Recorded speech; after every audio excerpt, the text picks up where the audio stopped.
Launching in 2001 and backed by a company that had just come off a string of god-awful operating systems, Microsoft's foray into the console market felt like it came out of nowhere, especially when the titanic force of Sega were closing their doors and Sony were steaming ahead with the all-conquering PS2. Still, they trundled forward with one very shiny gem in their crown, named Halo Combat Evolved. Come the 360, and it was Microsoft's time to shine. People seemingly saw the better graphics and processor kick the original console had demonstrated in abundance, and with Sony dropping the ball on both their overpriced PS3 and the fact they couldn't fulfill any leftover sale demands at the time, it was easy pickings for Microsoft to welcome bedraggled gamers with open arms. Right now, the competition between their newest machines is fierce, and Sony's early sales lead forced Microsoft to provide even better discounted deals and monthly freebies. But they still didn't get into this high-profile dogfight very easily.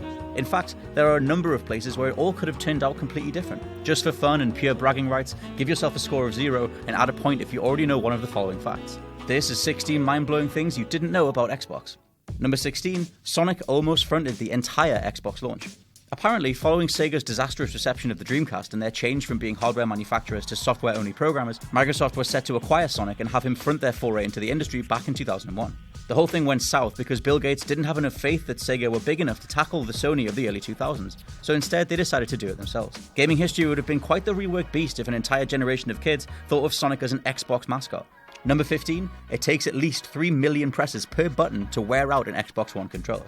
According to Microsoft's testers, the regimen behind this is to mechanically push each individual button 4 to 5 times a second in the factory, leading to 2 million hits overall.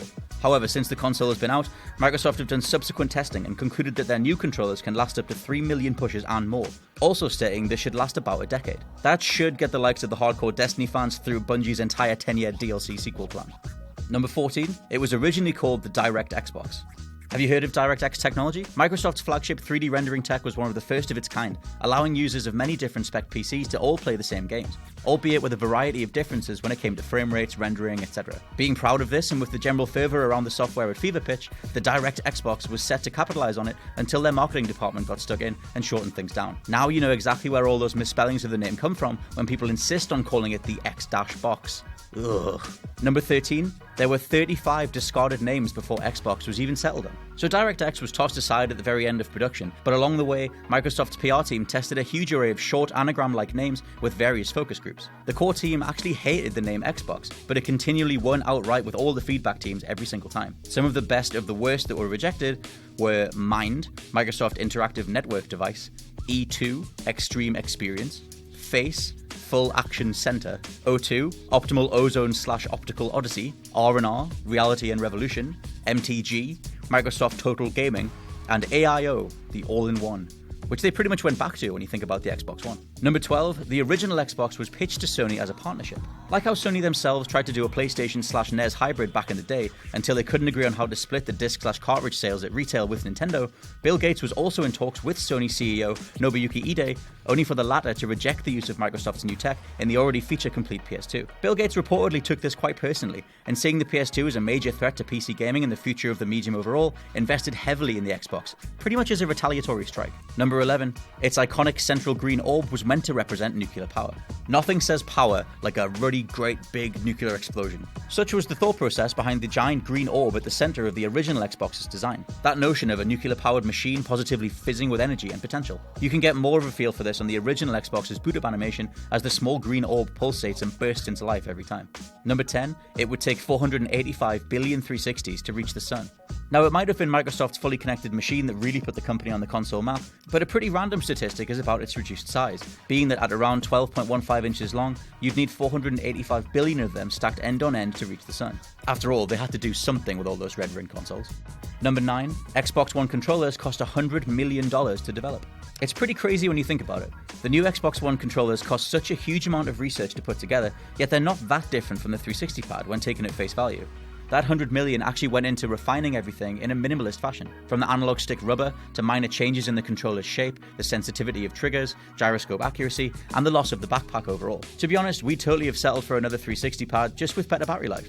Number 8, the Juke controller was only replaced for Japanese markets. Remember the original gigantic Xbox controllers? Although people complained in their droves about its gargantuan form factor suitably only being preferable to basketball players and people with hands like shovels, the Controller S, as it became known, was brought in to try and ingratiate the Xbox into the Japanese console market. As dual analog stick shooters weren't a familiar or marketable entity over there, the thought process was to provide a smaller controller that was easier to literally get to grips with. However, as Microsoft barely had a foothold in Japan in the first place, it still barely impacted sales. Number 7. Microsoft once sued student site Microsoftcom. Except it wasn't a company.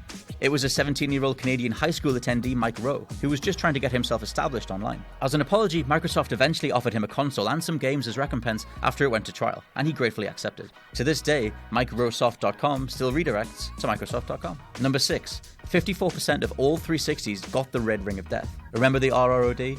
Although the 360 was a mighty fine piece of kit overall, a whopping 54% of all launch window consoles ended up self-destructing with the dreaded red ring of death, caused by some of the internal components frying themselves simply through general use. People tried everything from reheating the machine with hairdryers to wrapping it in towels, or all sorts of elaborate combinations of holding different buttons and turning it on and off. But in the end, Microsoft just had to reissue brand new, fixed consoles to every single one affected.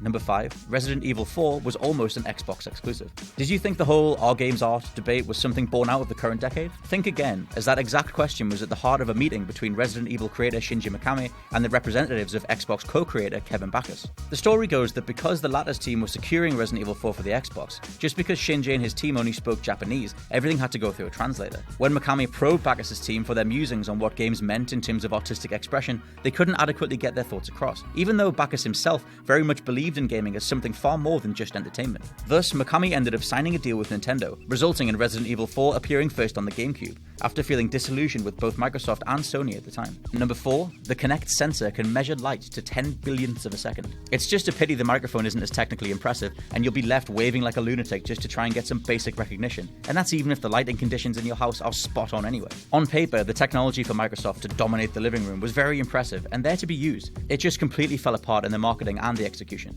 Number 3. The original shape was a literal Xbox. Could you see this sitting underneath your TV? It just looks like some sleeping transformer assessing the house for weaknesses before springing forth in the middle of the night and making off with the toaster. Luckily, Bill Gates and his concept team decided against this hideous design and added a more full look, birthing the iconic one we know and love to this day. Number 2. The Kinect technology almost went to Apple. Created by Israeli company PrimeSense, the fancy Kinect tech was first offered to Apple, who didn't want any part of investing in something so unproven. But Microsoft, seeing the potential for a new foray into digital entertainment, snapped it up. Assumedly loving the idea so much, they staked the whole of the Xbox One's launch day presentation on it just a few years later. And we all know how that went down. Number 1. The original Xbox lost Microsoft $4 billion in its first 4 years. Due to the relatively poor sales in comparison to the PS2, especially in Japan, and the fact the internal hardware required to make the original Xbox was so pricey, each unit lost Microsoft $125 at retail, being it cost them around $425 to make, but was just being sold for $299. Over time, this stacked up to a whopping $4 billion across 2001 to 2005 alone. I guess you've got to spend money to make money? So that's our list. How many did you already know? Show off your scores in the comments below. You can find us on social media here, and here. I'm Scott from WhatCulture.com, and I'll see you soon.